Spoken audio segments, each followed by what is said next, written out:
I'm going to be a little different than you guys in some cases. The next page is going to say other books, and what these other books are other books that are conference approved by World Services. And there are meetings that we have back in Georgia that if you are leading from the front of the room, you're not allowed to lead out of anything that isn't conference approved. Conference approved, some ideas are like Pass It On and Dr. Bob and the Good Old Timers, As Bill Sees It. All the pamphlets that you see in the rack, those are conference approved things. Things like the 24-hour-a-day book and that kind of stuff is not conference approved. Nothing wrong with it, but it's not conference approved. Your next page is going to be, it says Alcoholics Anonymous in huge letters. My book is one of the last ones that still had the circle triangle. Circle triangle was adopted from it was an old spiritual symbol, and the bars meant mind, body, and spirit. And the circle was representation that brought together as a whole human being. We adopted it as unity, service, and recovery. We can do what I can't. My book, again, is 1976. Also on that page, you will notice it says the story of how many I also use the third edition. How many thousands of men and women have recovered from alcoholism. That is the first promise that is presented to us in the book of Alcoholics Anonymous. And every time we hit that word recovered, we're sticklers about it. We are. Doesn't mean that you got to be. I would invite you to highlight it or underline it. And here's the reason. Recovered is mentioned 37 times in your book. The word recovering is in your book twice. It's the first time is to wives. We're talking about father who is recovering. And then it's in a footnote back over into the family afterwards. So I don't know what you guys want. I can only tell you what I want. I want what they had, the founders. And in order to attain that, I got to do what they did. If you ever come up behind a BMW in Atlanta, Georgia, and the tag says recovered, that's me. All right, in the next page, it gives us there's been four editions of the Big Book printed since its first publication in 1939. There were 16 editions of the first edition, 16 printings of the first edition. There were 74 printings of the second edition, and the third edition, I think, had 100, 102 or 103, I believe. I don't know how many editions so far there's been in the fourth. The first one, the fourth edition, was published in 2000. And GSO sent every group, registered group in Alcoholics Anonymous, a copy of the first printing of the fourth edition. And so that won't keep you sober 5 minutes either, but it's kind of cool that our fellowship did that. And if you go to the Library of Congress and give them this ISBN number, they'll hand you this book. And the next page is going to be your contents page, the next few pages. And we're going to skip on over to the preface. Should be Roman numeral 11, XI. This is the third edition of the book Alcoholics Anonymous. The first edition appeared in April 1939, and in the following 16 years, more than 300,000 copies went into circulation. The second edition was published in 1955, reached a total of more than 1,150,000 copies. Because this book has become the basic text for our society and has helped such large numbers of alcoholic men and women to recovery, there exists a sentiment against any radical changes being made in it. But look at that term, basic text. This is a textbook. It's not a novel. This is a book that's intended to be studied, to transmit an idea from one human mind to another. And that whole paragraph is highlighted in my book. Therefore, the first portion of this volume, describing the AA's recovery program, has been left untouched in the course of revisions made for both the second and third editions. This section, called the Doctor's Opinion, has been kept intact just as it was originally written in 1939 by the late Dr. William D. Silkworth, our society's great medical benefactor. And then we're going to skip over to forward to the first edition. And we're going to start with the very top of the page. We of Alcoholics Anonymous are more than 100 men and women who have recovered from a seemingly hopeless state of mind and body. To show others, alcoholics, precisely how we have recovered is the main purpose of this book. There's a little bit of stuff going on here. There's that silly word recovered. This is exactly the way this forward was printed in the very first edition in 1939. And Charlie and I have been privy. How many people have been to GSO in New York? Okay. You've been to the archives then. First time I was there was in 10. And when you go in there, they've got a glass case with all these different editions. First edition, second edition, third edition, all the different printings, and the fourth edition. Well, the very first book, I looked at that thing and I said, what is that? Y'all know the book I'm talking about? The first edition, the real first edition, is a red book. And I'm not exaggerating. It's that thick. I have a picture of it on this computer. I can show it to you at some point. It's about that thick. And my book would be, this book is about that much taller. It's huge. And they printed 100 of them. And the very first one went to Lois. But I've only seen one. And we know a guy that hosted us up in Akron last year.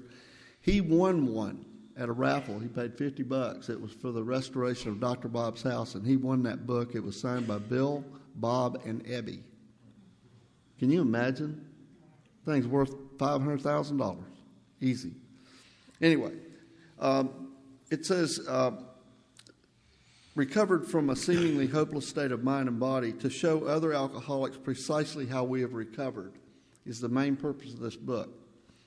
I always like to tell you about a little story. I go over to a friend's house. Her mama cooks a big Thanksgiving and Christmas dinner. Mama's a great cook. And you go over there and you can just eat yourself into a coma. We got done one time with a Thanksgiving dinner, and she had this buffet this side table full of pies and cakes and all that business. And I looked at this one cake. I said, what is that? I know what a pumpkin pie is and fruit cake and all that. And she said, well, Larry, that's a hummingbird cake. I said, a hummingbird cake? I've never heard of that. She said, well, it's delicious. You must try some. And I said, I believe I will. So I cut off a chunk of that thing and threw it up on the plate and got a cup of coffee. I hit it with my fork, and as soon as that cake hit my tongue, the phenomenon of craving set in. I said, my God, have mercy. What did you call this again? She said, well, Larry, that's a hummingbird cake. I said, well, Gail, I've got to have the recipe to this. She says, no problem. She went off in the kitchen. She came back with a little 3x5 card. And she had written that recipe down, precisely how to make that cake.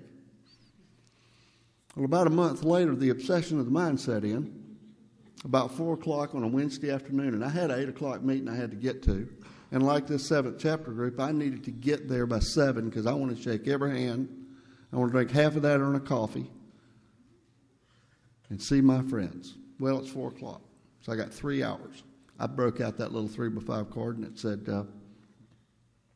preheat the oven to 275 degrees.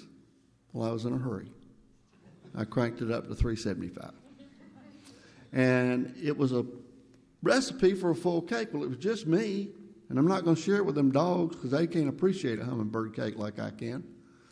So it said to use 4 cups of flour. I used 2. And it said to use a couple of cups of sugar. I like things sweet. I put 3. And it said you put in a half a stick of butter. I like things greasy. I put in a stick. You see where this is going? So it said you stick it in this 275 oven for an hour. Well, I was in a hurry. I popped it in at 375 for 45 minutes. Now, when I pulled it out and slopped that icing and stuff on it, I had a cake. I did. I had a cake. But when I bit into it, it did not resemble Gail Mack's cake in the least. You see, because I didn't follow her directions precisely. And I go back to, if you want what they got, you do precisely what they did, and they tell us exactly how to do it in here. It doesn't need my interpreting, it needs my doing. So to show other alcoholics precisely how we have recovered is the main purpose of this book. You know, I think it's very important, too, how Bill wrote this. He shows, they're not telling us how to do this thing. They show us through the words exactly how they recovered. Precisely, not roundabout. I usually now, the guys that I work with, when they talk about, well, like Larry said, the interpreting, I said, well, I got ready to go to work yesterday, and I walked out and I got in my company truck. I stuck the key in it and it went, grrr. Now I got to go, man. Turned the key again and it went, grrr. All the willpower I could muster. This truck has got to start. I got to go. I'm about late. I turn that key to go, click. Now, fortunately, I had my personal truck parked there. So after growling a little bit, I went and got my personal truck, pulled it up the side of it, raised its hood, kept it running, raised my company truck's hood, got my jumper cables out, put the red on the positive, put the black on the negative, went and got in that company truck, turned the key, and it went, and it started running. If I'd left out any one of those sequences, I'd still be sitting there with a truck that wouldn't start. This thing isn't about I'm in a hurry so much as it's about just follow the directions. It's step by step. It's how we grow in Alcoholics Anonymous. So I don't have to figure out how to do this. And that's exactly what this forward of the first edition is telling me in the first paragraph. You don't have to figure it out, Charlie. I don't know if there's a soul in here in your first meeting, and I hope that the people who have been here for a little gave you the secret to Alcoholics Anonymous, because every newcomer should know the secret to Alcoholics Anonymous.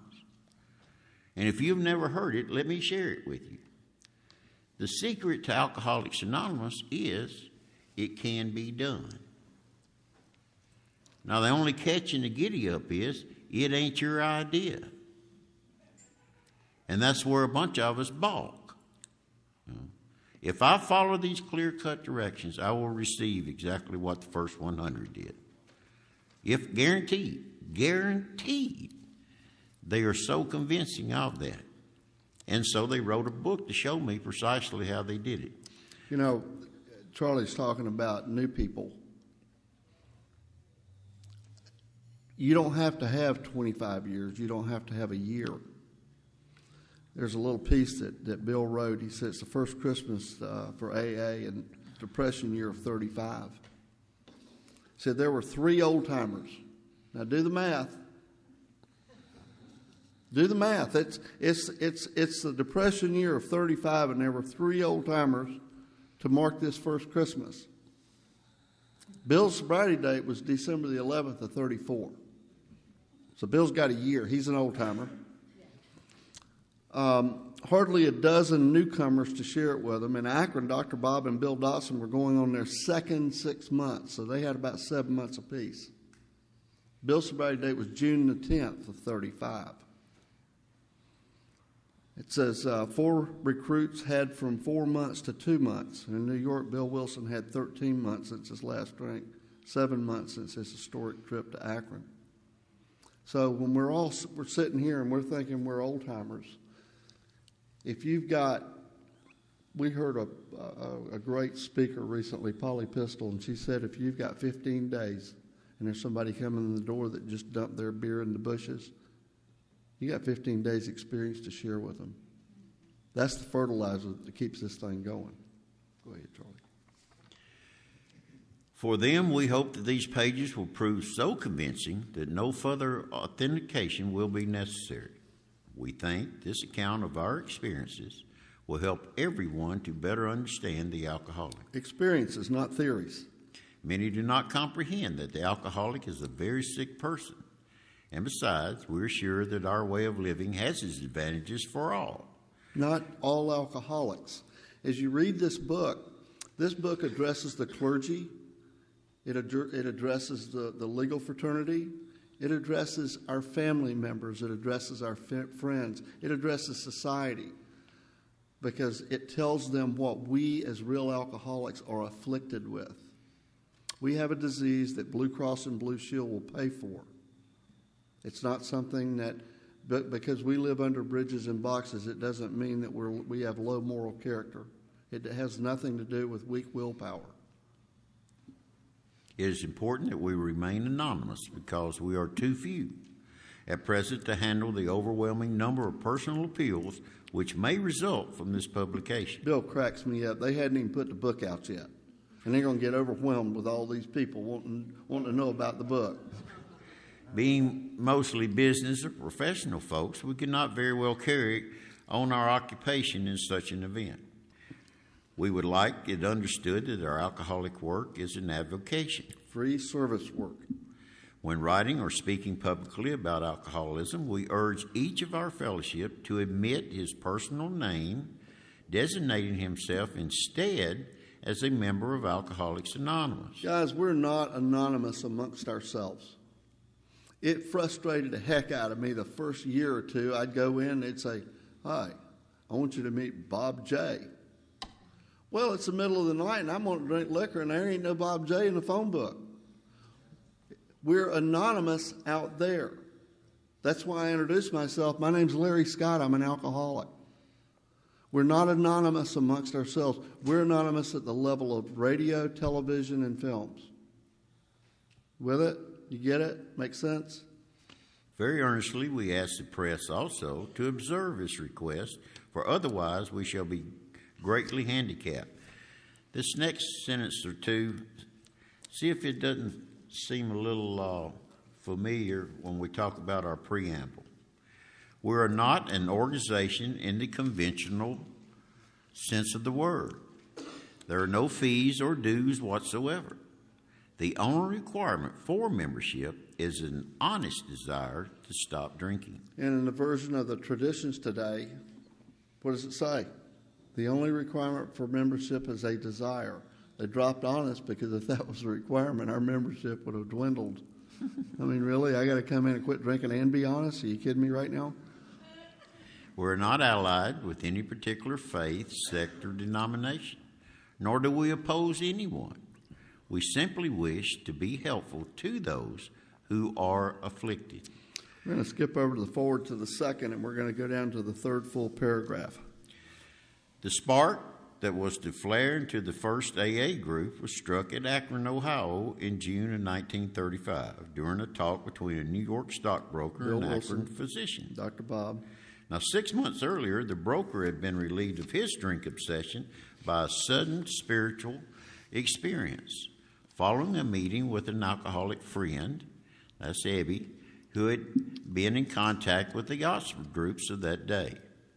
He had also been greatly helped by the late Dr. William Silkworth, a New York specialist in alcoholism, who is now accounted no less than a medical saint by AA members, and whose story of the early days of our society appears in the next pages. Now, highlight this next sentence. From this doctor, the broker had learned the grave nature of alcoholism. Grave nature. He found out that it was a fatal disease. Yes, sir. Where are we? What page? I'm sorry. We're Roman numeral X51, 16, page 16. Are you in a third or fourth edition? Well, we're in the forward of the second edition. Forward to the second edition.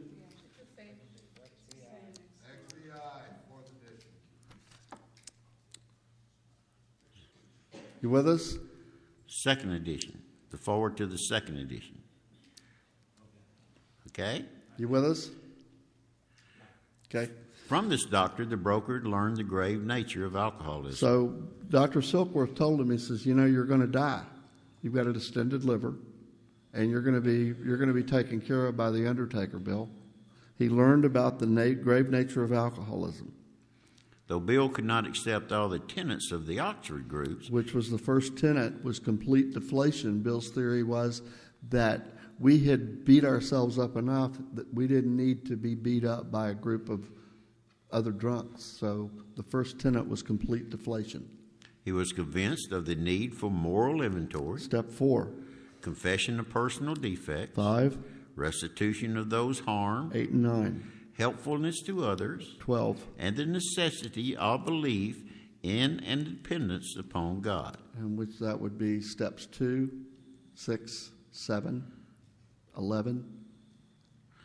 But when it was first written, Bill, taking the tenets from the Oxford group, these were the original 6 steps. You'll see on one of Bill's writings, it's always sitting around where it's handwritten. It's the tenets of the Oxford group. But what we just read here is the first original 6 steps of recovery. And by the way, we need to go back and say this because there's a lot of meat in this forward to the second edition. This is the forward as it appeared in the second edition of 1955. And what we invite you to do is take notice, and I hope you're shocked. I hope your head spins off your shoulders at the decline of success from 55 to present day. And we're going to cross into that at the end of this forward. Now, prior to Bill's journey to Akron, the broker had worked hard with many alcoholics on the theory that only an alcoholic could help an alcoholic. But he had succeeded only in keeping sober himself. The broker had gone to Akron on a business venture which had collapsed, leaving him greatly in fear that he might start drinking again. He suddenly realized that in order to save himself, he must carry his message to another alcoholic. The alcoholic turned out to be an Akron physician. This physician had repeatedly tried spiritual means to resolve his alcoholic dilemma, but had failed. That was his affiliation with the Oxford groups for the 2.5 years prior to meeting Bill. But when the broker gave him Dr. Silkworth's description of alcoholism and its hopelessness, his description of alcoholism was the obsession of the mind coupled with the allergy of the body. and in my book, and I will highly suggest too, you underline that word hopelessness. It is a key word in recovery to the disease of alcoholism. What's the meaning of that word? You're gonna die, graveyard dead. You know, I sit in a lot of meetings and I hear a lot of people, well, I had that gift of desperation. Folks, I'd been desperate so long it was pathetic. But desperate still has some wiggle room. If I just play my cards right, I might get one more no-load. If I just play my cards right and say the right things, I might get back into that house I'm buying. If I just play my cards right. Self-will, self-knowledge. Hopelessness, they talk about the bottom. And when you hit your bottom, you break your own heart. There's nowhere to go. There is no thought process, well, but, and what if. Hopelessness, there's no way out. The physician began to pursue the spiritual remedy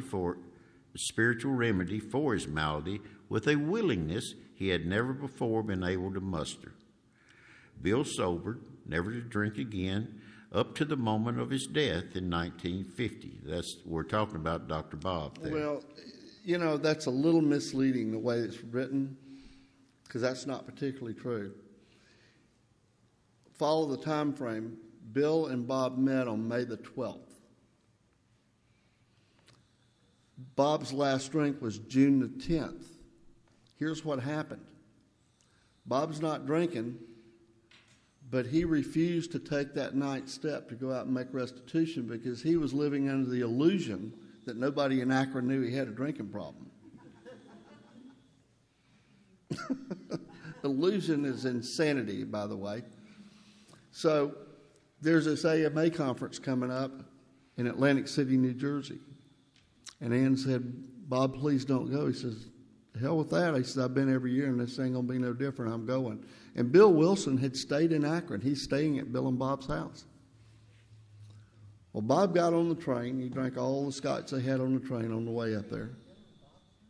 He stayed at Bob and Ann's house. Did I say Bill and Bob?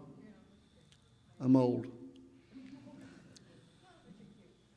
Stop it. You old flirt, you.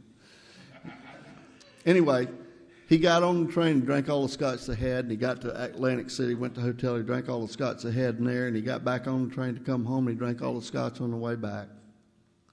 And when he got back to Akron, we've done some research, and we figure he got back to Akron somewhere around June the 7th. And he didn't go back to Akron. He went to a nearby town to his nurse's house.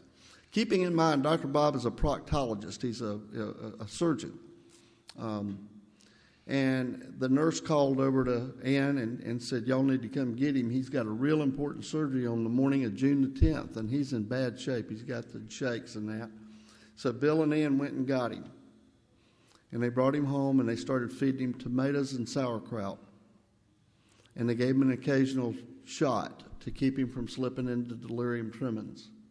The morning of June the 10th, 1935, Bob's going to do this surgery, and Bill Wilson gave him his last drink. He gave him 2 bottles of beer and a sedative, a high-powered sedative, which we believe to be a Milltown. They called it a goofball back then.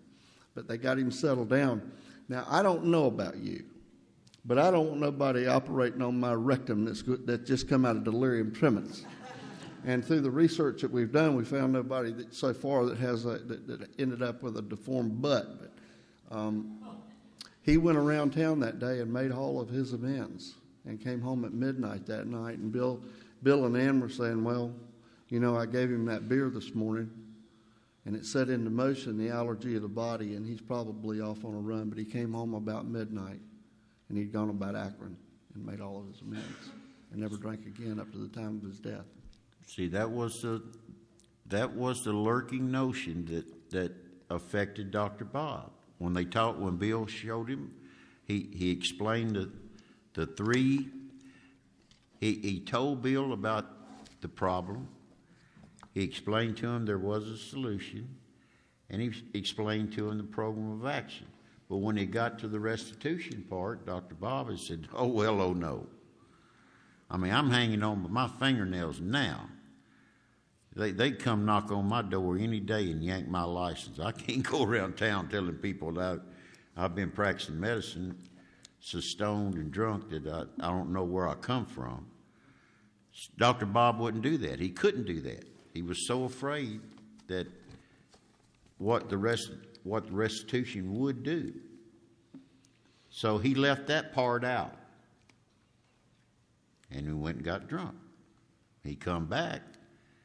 He did that June 10th when he knew I can't leave anything out. So he spent all day making restitution.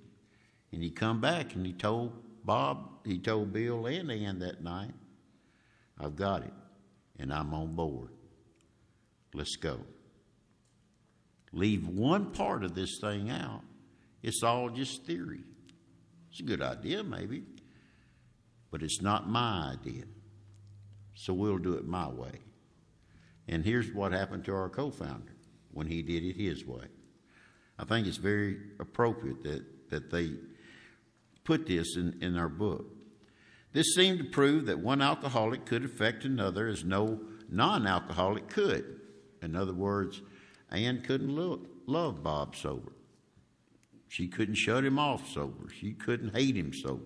And book-learned treatment centers don't get people sober. They get them stable so that we can get a hold of them. That's why we love going into them spin drives, y'all. Them little jitter joints. I sponsored an attorney in South Atlanta. And he said, man, you go in them jitter joints and they're shaking and baking. He says, we got them just where we want them. All hemmed up. That's the way I love it, man. You know, book tells us that. It's best to catch one when he's a little shaky. real willing. It also indicated that strenuous work, one alcoholic with another, was vital to permanent recovery. In my book, I've got a couple of different highlight colors going on. The word strenuous and the word vital are very important. Strenuous work is it's a Friday night and you're out on a date, or you're in that, you're in the middle of a movie and your phone rings and it's that little puke sponsee, and you don't put them into voicemail, you take it. You got to go get them. You got to help them out. That's what our mission is here. We go to any lengths to get sober. And it says, and why? Because it says it's vital. Vital is life-sustaining. To what? Permanent recovery, not a day at a time, from now on, for good and all. I just don't want to drink no more. That privilege has been suspended in my life. It's been revoked. So when Tyler Morton calls me up from Kip Collins' backyard last year and said, would you? I said, I'll tell you in a minute. And I called Charlie, and he said, yeah, buddy. It's not convenient. Bill Wilson said, if you're not out of money and out of time, you ain't doing it right. This ain't about prestige and popularity. We're a couple of homeless cats. I've got stuff back home I need to be doing, but you guess what? If I do this, the book, our program promises me that my Creator will keep me safe and protected. I got to trust that. So I'm here with y'all in Southern California, land of fruit and nuts, having a ball. Hence, Bill and Bob set to work almost frantically upon alcoholics arriving in the ward at the Akron City Hospital. Their very first case, a desperate one, Bill Dotson, recovered immediately and became alcoholic number 3. Tell you a little bit about Bill Dotson. Bill was an alcoholic lawyer from Kentucky that had ended up in Ohio. And when they say he was a desperate one, when they walked in, it was his 8th hospitalization in 6 months. This guy liked to drink liquor and show himself. He liked to beat people up. He was violent. When they showed up down there, they had him in 4-point restraints because he'd just broke the jaw of a nurse the night before. He was a real slow-talking feller from Kentucky. And they called him a corker later on. But this guy sobered up and became one of the greatest cheerleaders our society has ever known. If you haven't read AA number 3, please do. It's a great, fun, short story. He ran for the mayor of Akron and missed it only by a few votes. That's what this program does. Yeah, Bill, if it's anyone wants to know, Bill died September 17th, 1954. So he was sober about 19 years when he died. Now, this work at Akron continued through the summer of 35. There have been many failures, but there was an occasional heartening success. When the broker returned to New York in the fall of 35, the first AA group had actually been formed, though no one realized it at the time. Now, what they were doing was getting away from the Oxford tenets and the Oxford movement, and they were working directly with alcoholics. They wasn't trying to save the world and going into spiritual matters of any sect or denomination or any belief. They were working with drunks, And they were known in Akron as the Nameless Bunch of Drunks. Yeah. Actually, that was in New York, and in Akron they were called the Alcoholic Squad of the Oxford groups. Yeah. And again, the Oxford group movement was put together. It was a movement to live a better moral way of life. And all of a sudden, these low-bottom drunks smelling like puke were coming in because they were having house meetings. They weren't in rooms like this. And, they weren't talking about alcohol. They were talking about getting over adultery and just different moral issues that we weren't suffering from. We just were dying from alcoholism. So we found a need to break off. And I'd love to tell you it was a nice, smooth, clean break, but it wasn't. There was some dissension between the alcoholics and the Oxford groups, but here we are today. Yeah, and then they started pushing Bill in New York. He and Lois were going to these Oxford meetings, and one thing, Bill had a little habit going on that, oh Lord, now he wouldn't even be allowed in the rooms. But Bill was a smoker, And they told him, he said, you know, Bill, it's good that you're not drinking and everything, but to get pure, you need to lay those cigarettes down too. So we highly suggest you start praying about not smoking. How did he die? What did he die of? Emphysema. There you go. But Bill got his resentment from the Oxford group, so they started meeting over at 24th Street at a drugstore upstairs. And he started taking the drunks over there after the meetings, and that's where they'd meet with each other.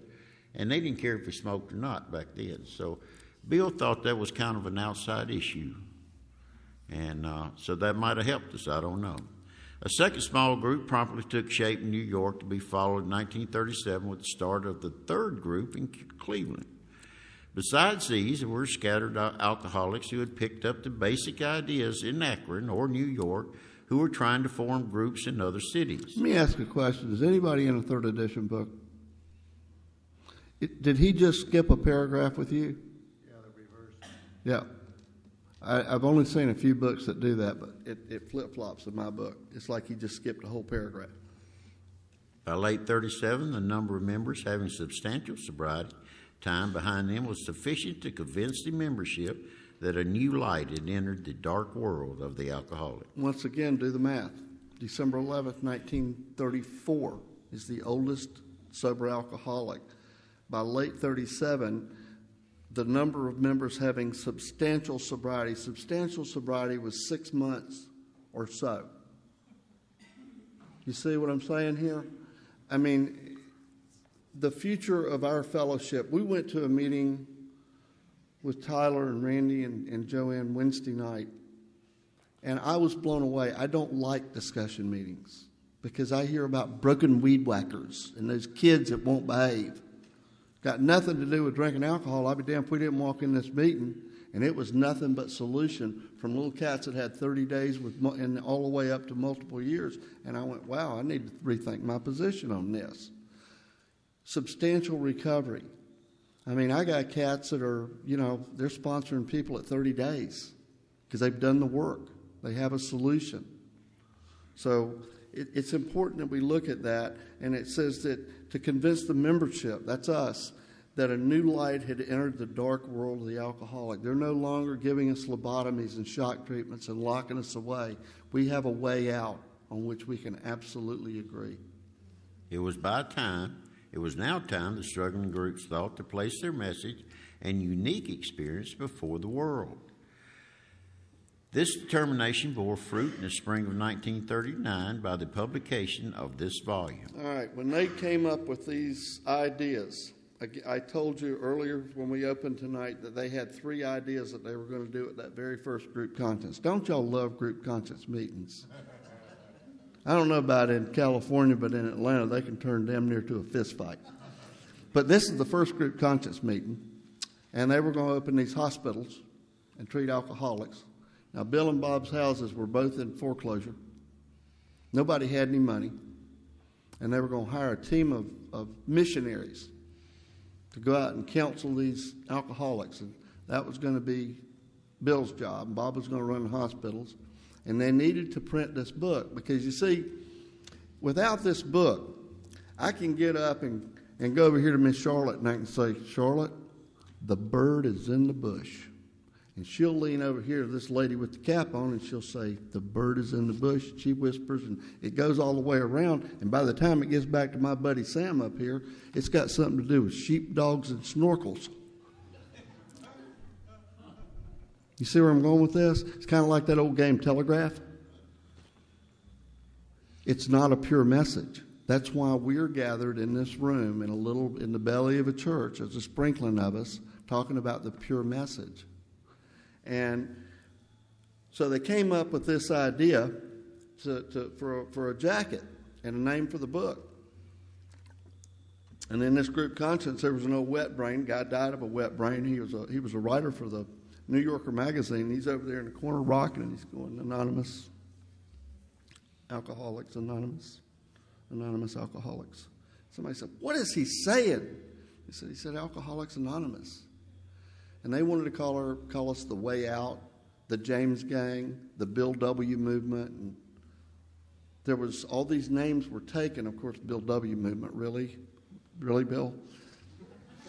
And so they came. The first jacket was the proposal, and I love this jacket because you see the bottle here. You see this little guy running, it's strapped in the bottom of the bottle, right here. And the first jacket was the circus jacket.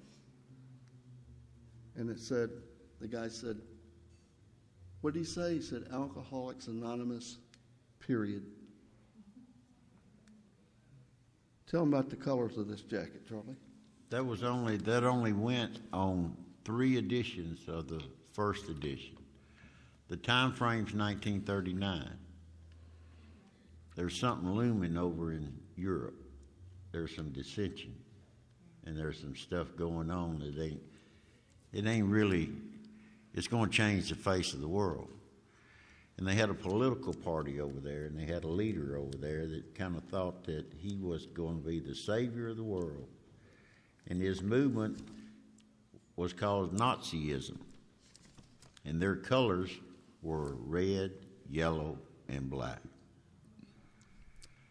So when that started hitting over in the United States, they immediately changed the colors to blue. The only reason that jacket was changed was because of World War II.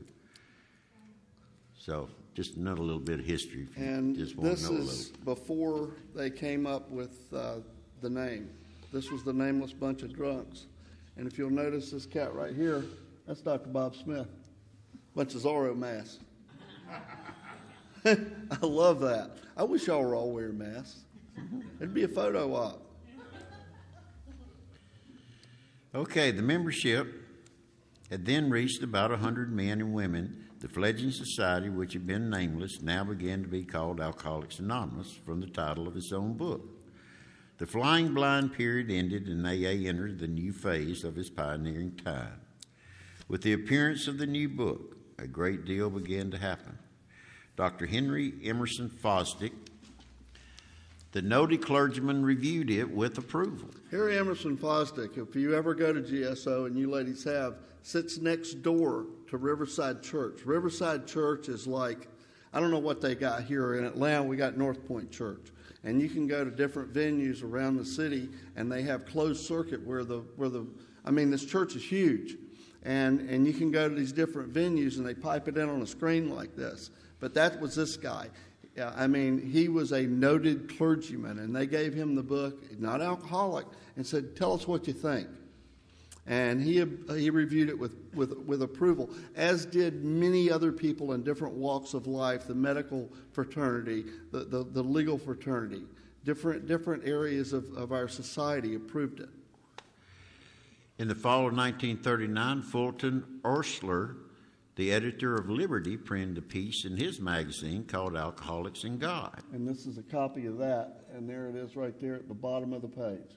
Now, this brought a rush of 800 frantic inquiries to the little New York office, which meanwhile had been established. And keep in mind, this is 1939. There is no internet. We haven't gotten any ink, and right now we're being considered by many to be a cult. Still are in some places. Each inquiry was painstakingly answered. Pamphlets and books were sent out. Businessmen traveling out to the existing groups were referred to these prospective newcomers. And guys, when they say painstakingly responded by these inquiries were answered painstakingly, Ruth Hawk was typing. It wasn't a form letter and a rubber stamp. They were writing these letters and signing them, hand signing them.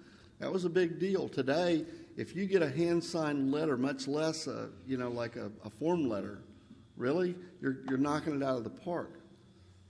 And a new group started up, and it was found, to the astonishment of everyone, that AA's message could be transmitted in the mail as well as by word of mouth. By the end of 1939, it was estimated that 800 alcoholics were on their way to recovery. Now, in the spring of 1940, John D. Rockefeller Jr. gave a dinner for many of his friends to which he invited AA members to tell their story. What happened is Bill and Bob were broke. We've already told you that. And they had heard through the grapevine that Rockefeller had this foundation where he would give grants. And he had a gatekeeper, a guy named Frank Amos. And they got with Frank and they said, we need some money. We got this deal. We're helping people. There's 800 people, blah, blah, blah, blah, blah, blah. And Frank was on board. And he went back to Rockefeller and he said, these guys are the real deal. So he hosted this big dinner in New York City, and Bill Wilson went up and told his story. And what they did is they had all these noted society, high-profile people, deep-pocket people, at these banquet tables, and they would put a drunk at each table to share their experience. And after it was all over with, John D. didn't show up. It was his son, Nelson. And this is another hand of God thing. He told them, he said, fellows, he says, I commend you for what you're doing, but I believe that if I give you money, it's going to screw this thing up.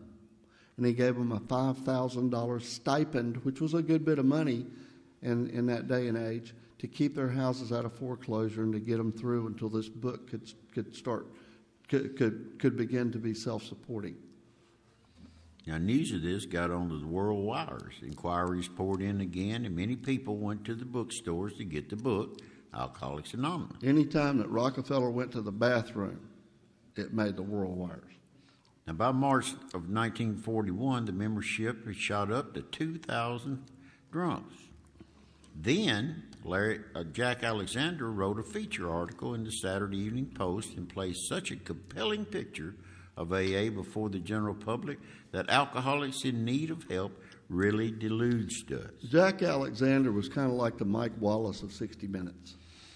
And the guy, the publisher of Saturday Evening Post, which was the magazine of the day, he called Jack in his office. He said, there's a cult going on.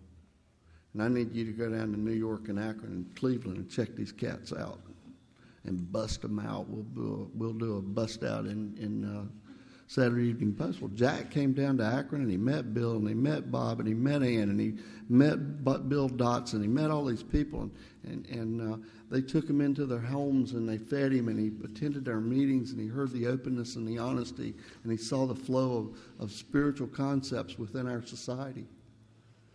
Bill Wilson would later write, he couldn't have written a better article himself, and that's humbling for somebody like Bill Wilson. And it's in our racks.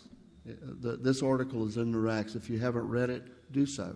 This is written by a non-alcoholic, and his experiences of being around us. By the close of 41, AA numbered 8,000 members. The mushrooming process was in full swing. AA had become a national institution. Our society then entered the fearsome and exciting adolescent period. The test that it faced was this: could these large numbers of erstwhile erratic alcoholics successfully meet and work together? Nope. Would there be quarrels over membership? Yep. Leadership? Yep. And even money? You bet. Would there be strivings for power and prestige? Uh-huh. Would there be schisms which would split AA apart? Yes, sir. Well, soon AA was beset by these very problems on every side and every group. But out of all of this frightening and at first disturbing experience, the conviction grew that AAs had to hang together or die separately. We had to unify our fellowship or pass off the scenes.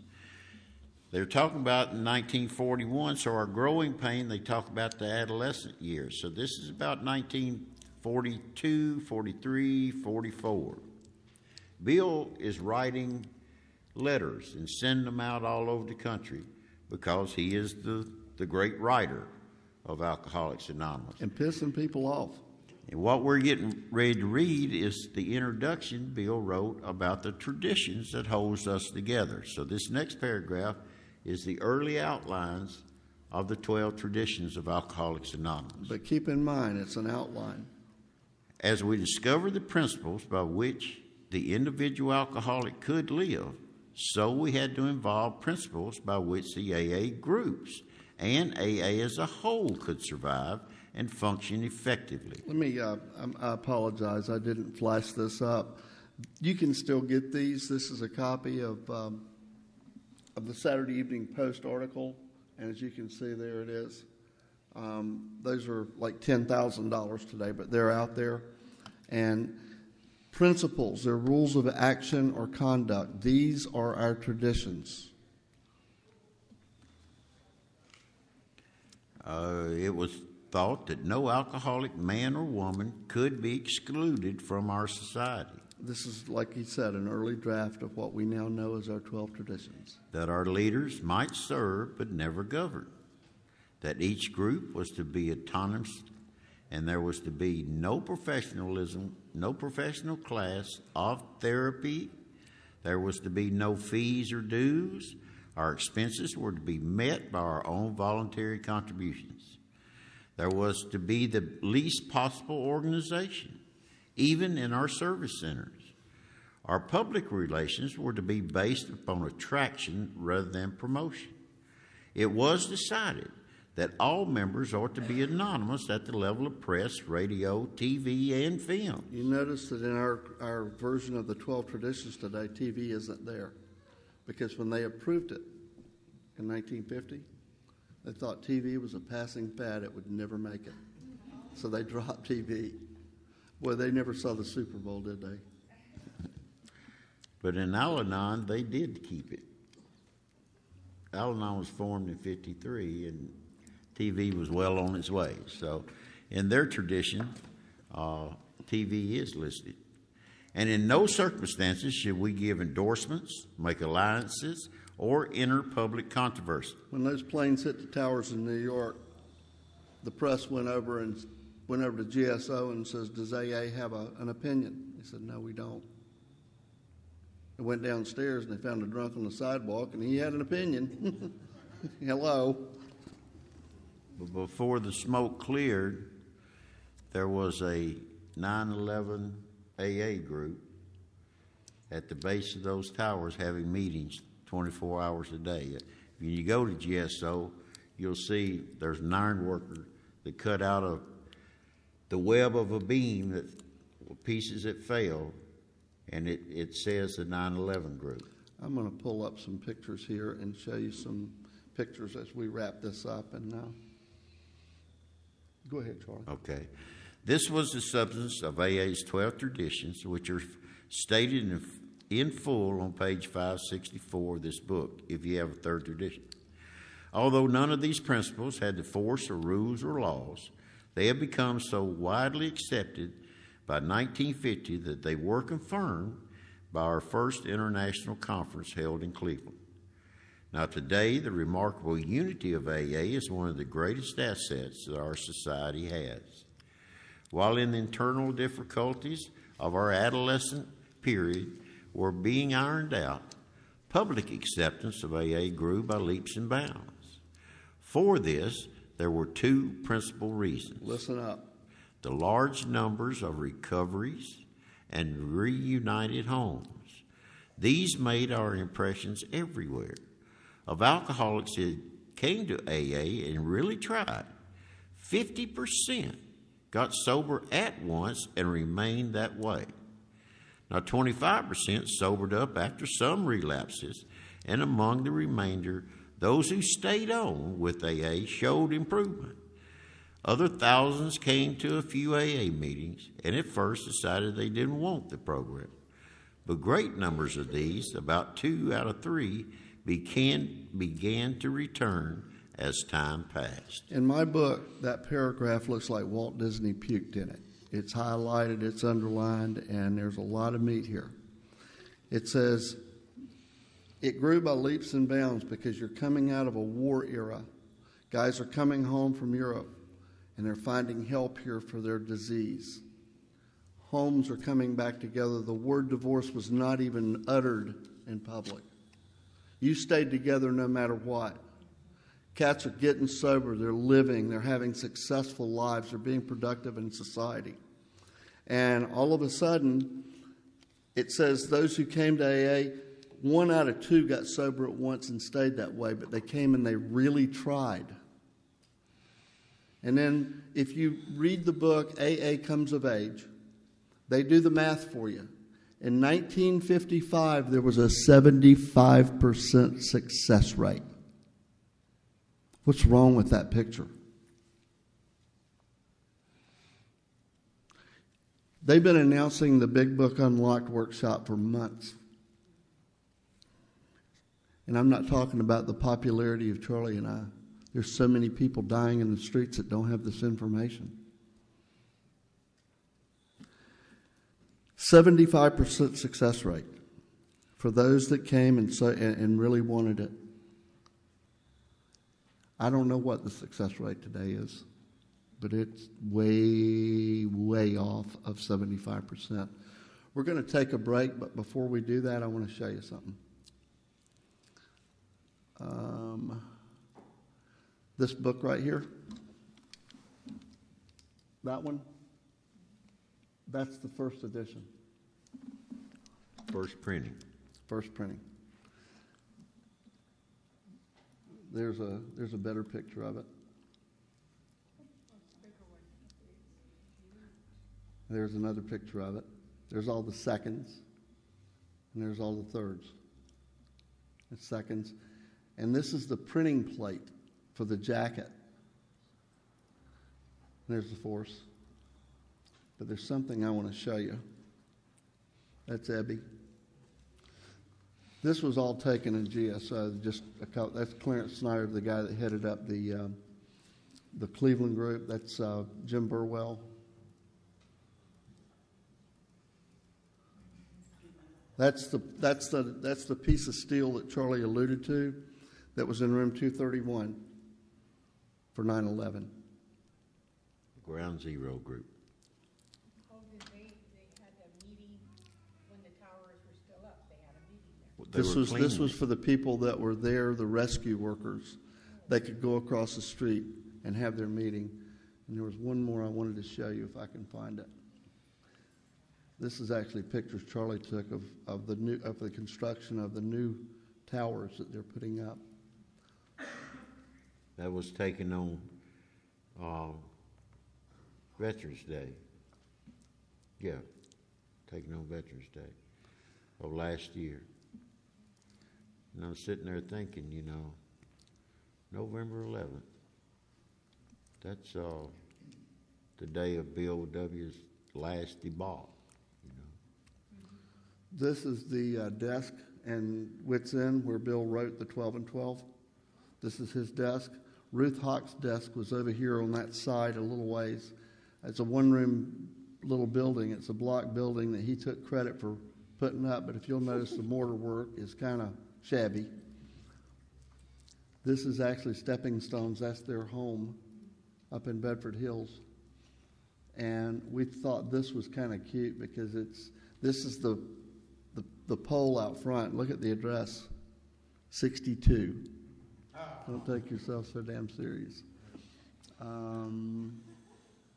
Anyway, that's a tour of that. Let's be back at 1:15, please.